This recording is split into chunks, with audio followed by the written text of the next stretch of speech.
Terima kasih Pak Indra, Pak Singgi, Bu Devi untuk paparannya yang sangat menarik, jelas dan lengkap dengan contoh-contoh.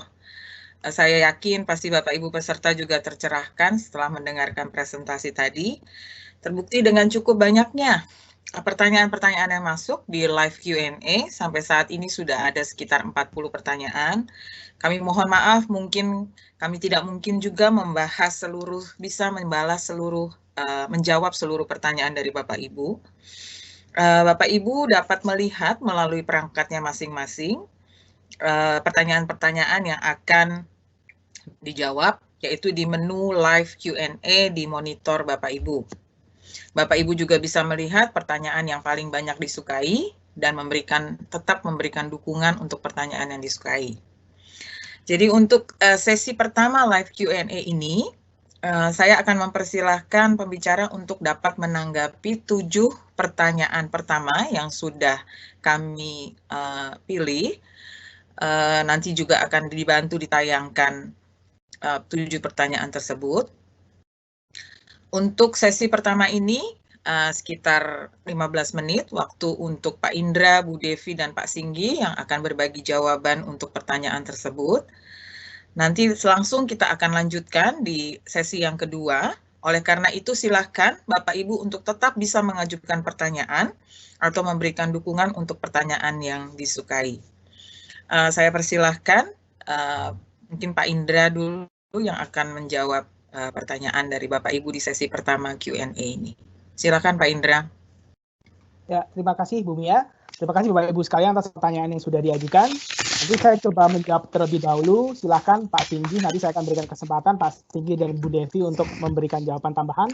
Tapi perlu diingat Bapak Ibu sekalian, sebagaimana caveat di depan tadi, apapun yang kami sampaikan di sini itu lebih merupakan pendapat pribadi kami masing-masing, bukan merupakan posisi DSAK IAI karena harus dibahas melalui di proses prosedur yang dipersyaratkan di peraturan organisasi IAI. Nah, beberapa pertanyaan yang masuk, mungkin beberapa di antaranya mirip-mirip, jadi saya akan menjawab secara garis besar dulu, nanti silakan Pak Singgi dan Bu Devi menambahkan.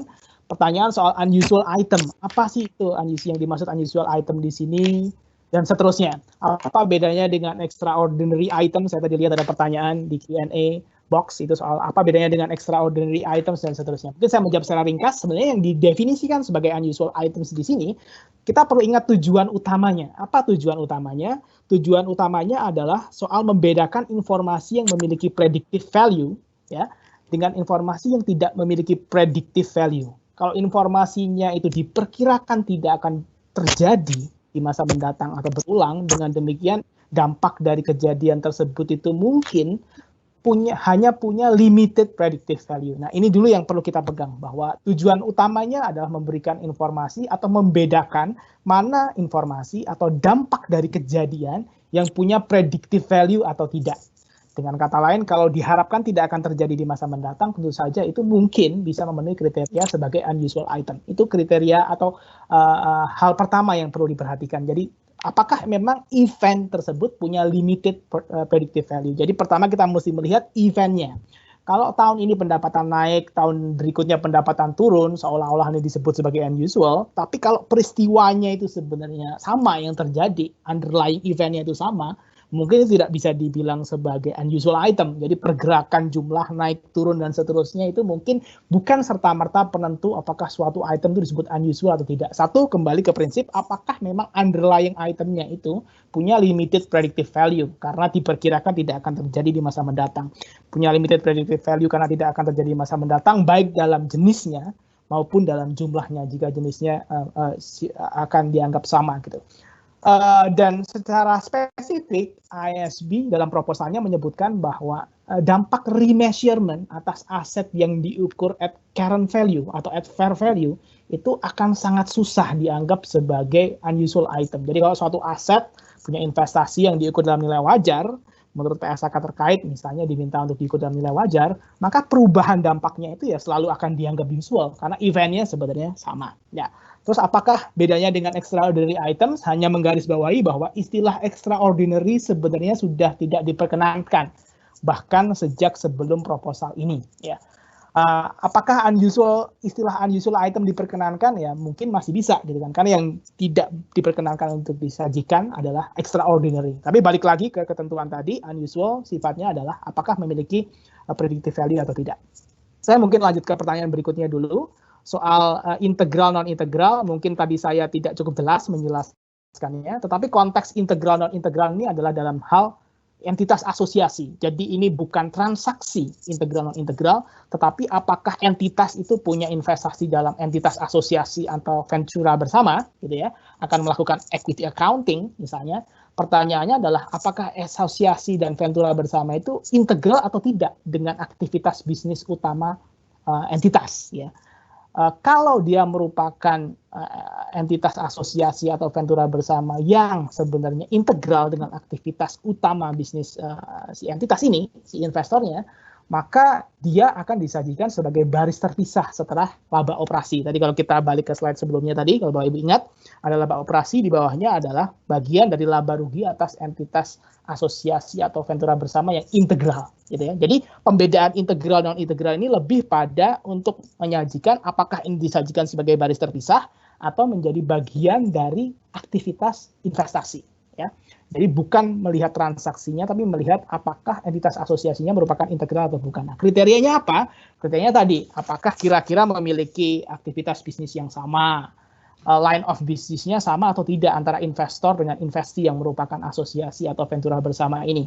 Dan misalnya apakah punya brand yang sama, apakah keduanya itu dalam hubungan supplier dan customer yang sangat sulit akan dipisahkan, dan kalau dipisahkan akan mengganggu aktivitas dan seterusnya. Itu mungkin beberapa kriteria yang bisa dipakai untuk menentukan apakah itu sebenarnya integral atau bukan. Saya lanjut dulu ke pertanyaan yang lain, bisa ke slide berikutnya. Ya, bagian laba rugi ventura bersama tadi sedikit banyak terkait ya Bapak Ibu ya. Jadi pertanyaan pertama adalah kalau ada entitas asosiasi, sekarang klarifikasinya adalah hasil dari entitas asosiasi maupun ventura bersama tidak disajikan sebagai bagian dari laba operasi, ya, tetapi sesudah laba operasi. Nah, ini mungkin yang berbeda dengan yang sebelumnya. Sebelumnya tidak diatur, sekarang diatur asosiasi tidak menjadi bagian dari laba operasi. Kenapa? Karena bagian laba rugi entitas asosiasi atau ventura bersama, seperti kita tahu, itu perhitungannya net basis, gitu kan. Dihitung dari porsi profit, net profit, atau net asset misalnya, kalau dikonsiliasi dari sisi balance sheet, atas si investi tadi. Sedangkan laba operasi itu sebenarnya dampaknya sebelum pajak, sebelum pendanaan, sebelum investasi. Dengan demikian, maka klarifikasinya menyatakan kalau punya entitas asosiasi atau ventura bersama, maka hasil usahanya atau bagian laba ruginya itu tidak disajikan sebagai bagian dari laba operasi. Itu yang pertama. Yang kedua, apakah disajikan terpisah atau menjadi bagian dari aktivitas investasi, bergantung apakah dia integral atau tidak. Kembali ke penjelasan yang tadi, gitu ya.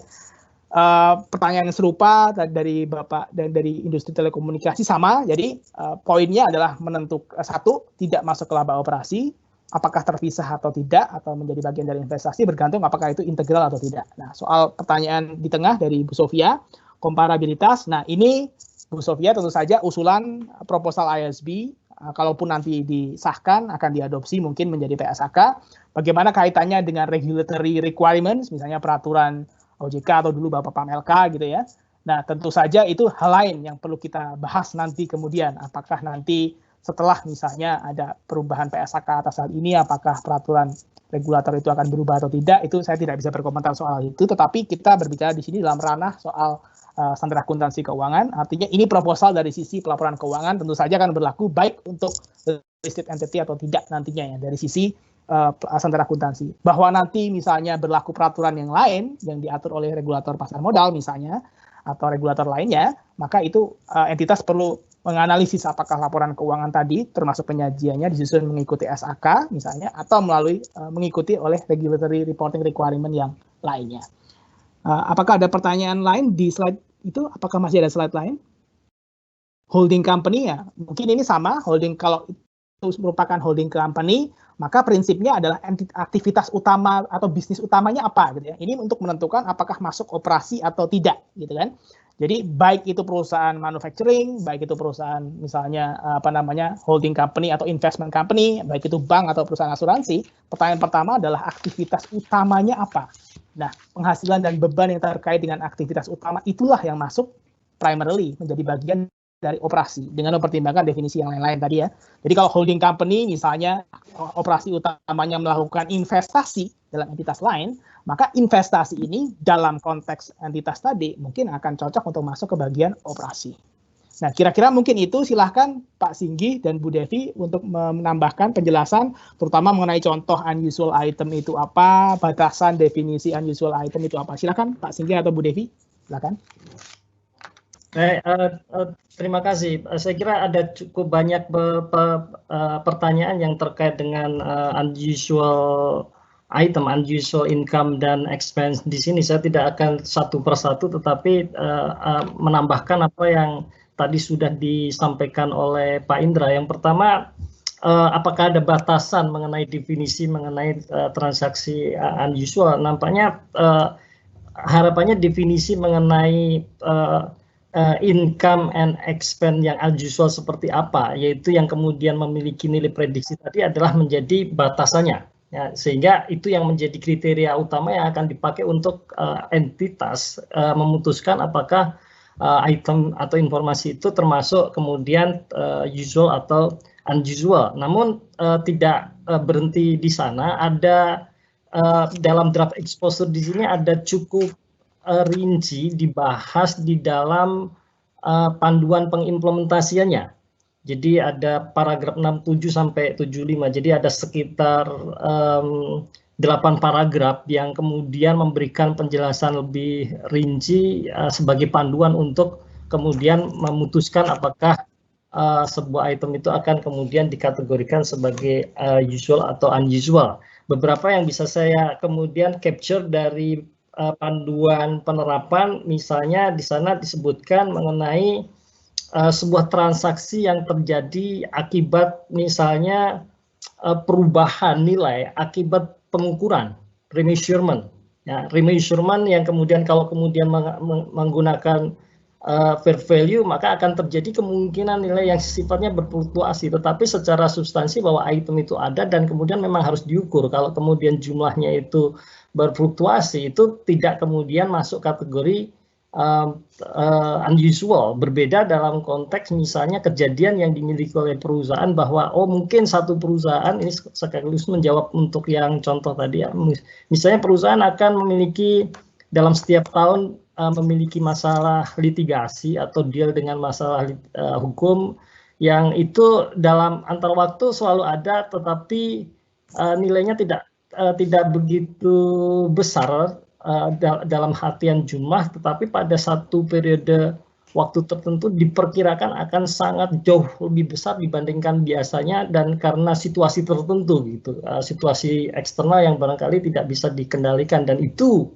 kemudian bisa sebagai salah satu contoh yang kemudian dimasukkan di dalam bagian unusual item. Jadi itemnya tetap sama, memiliki masalah litigasi, tapi dalam konteks amount yang berbeda karena sesuatu yang terjadi dari penyebab eksternal, maka bisa jadi itu kemudian masuk kategori unusual item. Kemudian mengarah kepada pertanyaan yang apakah non-recurring sama dengan kaitannya dengan unusual. Saya kira IASB lebih merefer kepada satu istilah itu yang di masa lalu sebenarnya ada banyak istilah yang merefer kepada sesuatu yang sifatnya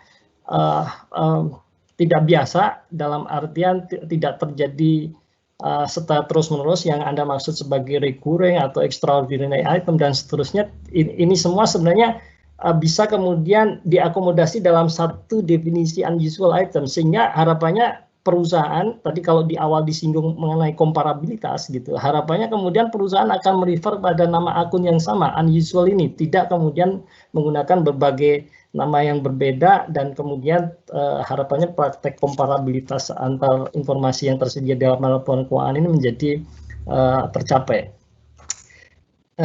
Saya kira itu tambahan dari saya. Barangkali tadi ada pertanyaan yang kaitannya dengan aktivitas investasi ya Pak, setuju dengan yang disampaikan Pak Indra. Saya kira penekanan aktivitas operasi utama yang kemudian menjadi kategori harus dimasukkan dan dilaporkan sebagai bagian dari operating activities itu menjadi penekanan yang ada di IASB.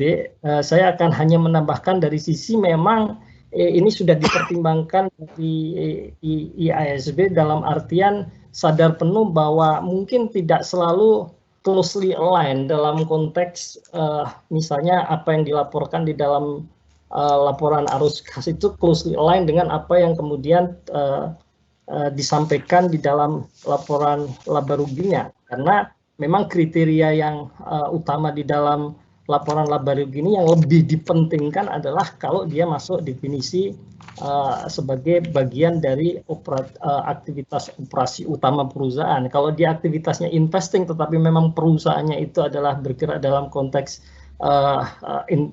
investing ataupun financing, maka itu yang kemudian menjadi bagian utama. Dan barangkali ada panduan yang tadi saya jelaskan di dalam presentasi saya, salah satu mungkin kriteria untuk mengarah kepada sesuatu yang sifatnya utama atau tidak adalah bagaimana item komponen itu berkontribusi pada laba perusahaan. Kalau itu menjadi komponen utama yang berkontribusi laba perusahaan, bisa jadi itu menjadi salah satu contoh kriteria untuk kemudian menetapkan aktivitas investing atau financing bisa jadi masuk ke operating.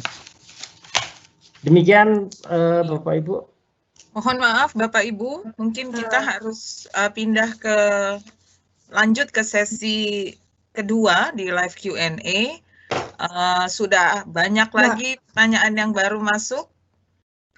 Silakan Ibu Devi. Ya, mungkin bisa saya tambahkan sedikit Mbak terkait tadi. Saya akan menambahkan sedikit gitu ya terkait pertanyaan yang sudah. Bapak Ibu sekalian, ada pertanyaan mengenai apa bedanya sih extraordinary items dengan unusual items yang kita propose di sini atau IASB propose ini. Harap dicatat ya Bapak Ibu, untuk extraordinary item itu kan disajikan sebagai salah satu kategori atau separate kategori dalam PL. Ya, sedangkan unusual items ini itu would not be presented, tidak akan disajikan di dalam separate kategori di dalam PL.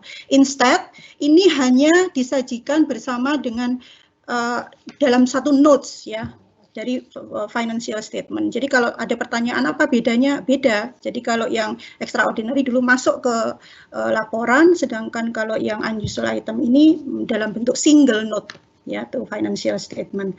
Kemudian yang kedua saya perlu tekankan juga masalah cash flow ya. Cash flow itu kalau ada pertanyaan apakah menjadi tidak konsisten nanti penyajiannya antara laporan laba rugi dengan apa yang ada di cash flow. IASB secara tegas menjelaskan bahwa tujuannya berbeda antara menyajikan aktivitas investasi misalnya contohnya di laporan arus kas dengan di laporan laba rugi.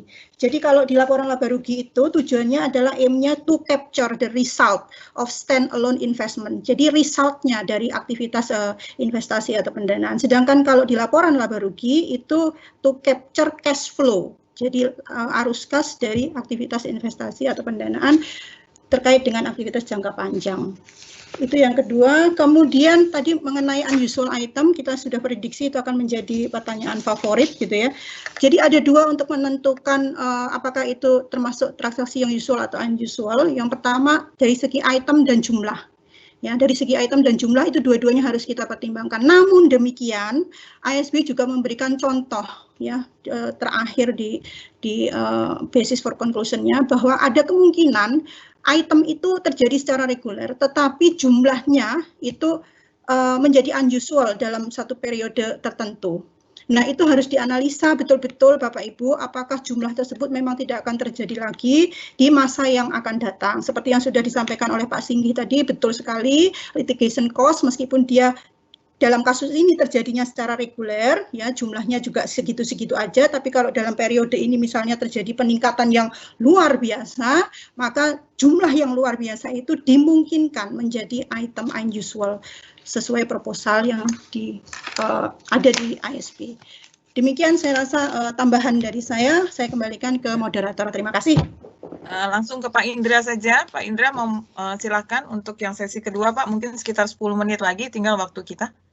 Ya, terima kasih Bu Mia. Saya coba akan membahas beberapa pertanyaan lain. Tadi soal COVID-19 ya, sempat ditanya, belum sempat dibahas. Mungkin pendapat pribadi saya adalah, apakah dampak dari COVID-19 bisa disebut sebagai unusual item, perlu dianalisis dengan yang sudah dijelaskan ya. Perlu dilihat eventnya apa yang disebut sebagai dampak COVID-19. Jangan-jangan ini eventnya adalah inventory write down gitu kan, atau impairment atas non-financial asset, atas aset tetap misalnya. Apakah itu unusual atau tidak, perlu dilihat satu persatu. Mungkin yang perlu dilihat adalah eventnya seperti apa, dan tadi sudah disampaikan oleh Bu Devi, sebenarnya ini tidak disajikan terpisah di laporan laba rugi, tetapi masuk ke kategori yang sama, itu operating atau bukan, apakah itu investing atau bukan gitu ya, tapi di-disclose dalam satu note ya, jadi bukan disajikan sebagai baris yang terpisah ya, bukan blanket satu baris terpisah yang di situ. Terus soal pertanyaan soal penyajian beban, bagaimana penyajian beban? Nah, selain tadi subtotal yang sudah dibahas, subtotal lain yang dibahas juga di proposal ini adalah soal gross profit atau laba kotor, atau panduan yang serupa soal laba profit gitu ya, net interest income, net fee and commission income, dan seterusnya, net insurance results, dan seterusnya. Nah, jadi bagaimana penyajiannya, ada subtotal yang sudah dibahas di situ. Jadi itu bisa diikuti, dan kembali ke tadi yang dibahas oleh Pak Singgi, bahwa apakah tepat menggunakan penyajian secara fungsi sehingga akan muncul laba kotor misalnya, atau akan menyajikan secara nature, secara sifat, sehingga akan menyajikan di face income statement itu berdasarkan agregasi dari masing-masing sifat ya.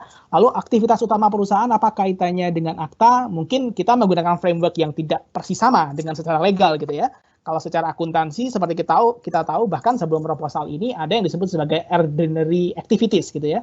Ordinary activities ada di PSAK 23, di PSAK 1 yang lama juga ada sebenarnya. Jadi frameworknya mungkin tidak sama dan 100% persis dengan secara legal. Jadi untuk menentukan apakah itu main business activity-nya sama secara legal dengan akuntansi, perlu ada judgment yang harus dipakai. Mungkin berikutnya, ke slide berikutnya. COVID tadi sudah dibahas, extraordinary item sudah. Nah, soal EBITDA, jadi mungkin klarifikasinya adalah bahwa jadi tadi yang disebut sebagai management performance measures atau MPM itu tidak disajikan di face ya, tidak disajikan di laba rugi, tetapi diungkapkan, di-disclose. Jadi kalau manajemen itu misalnya dalam annual reports, dalam MD&A itu pakai ukuran lain selain ukuran yang ada di standar akuntansi gitu ya, non-GAAP gitu misalnya EBITDA, dan dipublish di informasi lain, nah itu memenuhi kriteria yang disebut sebagai management performance measures. Artinya, kalau melakukan komunikasi atas EBITDA tadi, misalnya sebagai bagian dari annual report, dan memenuhi kriteria management performance measures, maka akan didisclose dalam catatan atas laporan keuangan, tetapi tidak muncul di face ya. Yang muncul di face tetap subtotal yang dipersyaratkan oleh IFRS terkait tadi. Jadi misalnya pendapatan, laba bersih, laba sebelum pajak, laba operasi, dan seterusnya. Itu yang muncul di face. Jadi tidak muncul di face tetapi di-disclose, dan harus menjelaskan kenapa ini penting, memberikan informasi apa untuk users, bagaimana rekonsiliasinya dengan subtotal terdekat yang ada di face. Satu gitu ya. Jadi EBITDA masih boleh? Boleh. Tetapi itu di luar laporan keuangan ranahnya. Kalau itu dipublish di luar laporan keuangan, maka ketentuannya adalah mendisclose di catatan dan merekonsiliasi sambil menjelaskan basis perhitungan dan lain sebagainya. Tadi mungkin sudah dibahas juga sama Bu Devi. Jadi kalau mau menyajikan hal yang serupa, mungkin yang diperbolehkan adalah line tertentu tadi ya, operating profit or loss before depreciation and amortization. Jadi laba operasi sebelum depresiasi dan amortisasi. Ini mungkin dalam hal tertentu mirip EBITDA. Kalau entitas mau menggunakan line item tadi boleh. Jadi ini boleh muncul sebagai subtotal di face. Tapi namanya bukan EBITDA, tetapi operating profit or loss before depreciation and amortization. Sisanya NPM masuk ke catatan, bukan masuk di face atau di income statement. Cash flow direct ada dampaknya atau tidak? Tadi sudah dibahas sama Bu Devi. Mungkin yang ada dampaknya adalah penyajian atas arus kas dari interest dan dividen, dari bunga dan dividen. Dulu ada choice gitu kan, sekarang sudah diatur secara spesifik. Untuk entitas yang non keuangan, pokoknya yang pembayaran baik itu bunga atau dividen masuk sebagai bagian dari aktivitas pendanaan. Penerimaan bunga sebaliknya, baik bunga maupun dividen, itu akan masuk ke aktivitas investasi. Sebelumnya ada choice. Jadi untuk yang direct method apa dampaknya mungkin lebih di sini ya. Choice yang dulu ada tuh sekarang di limit ya. Kira-kira itu, apakah masih ada pertanyaan lain dunia di slide? Rasanya sudah habis Pak Indra karena waktu kita juga sudah habis untuk agenda yang saya kembalikan ke dunia. Ya. Pak Singgi masih mau menanggapi? Ya, satu saja Bu Mia. Ya, terima kasih.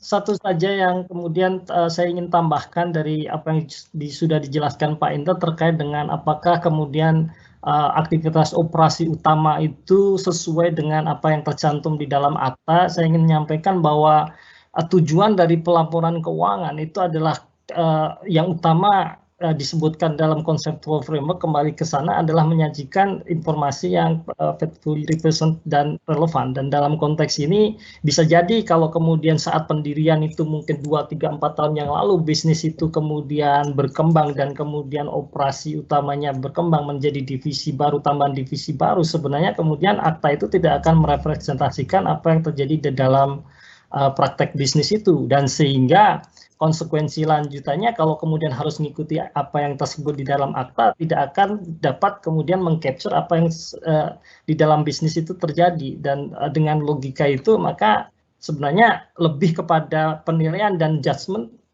melibatkan apa yang kemudian menjadi current position perusahaan. Kalau kemudian sudah berkembang dan menjadi ada tambahan divisi baru dan kemudian atau bentuk bisnisnya karena kompetisi di pasar itu berbeda, akan kemudian punya pola yang baru tidak sama dengan apa yang ada di akta. Kalau kemudian menggunakan framework yang ada, ya tidak mengikuti yang ada di akta, karena kalau mengikuti yang ada di akta nggak akan bisa menghasilkan informasi yang tadi berguna bagi pengguna dalam artian faithful represent atau relevan. Terima kasih Bu Mia. Terima kasih Pak Singgi.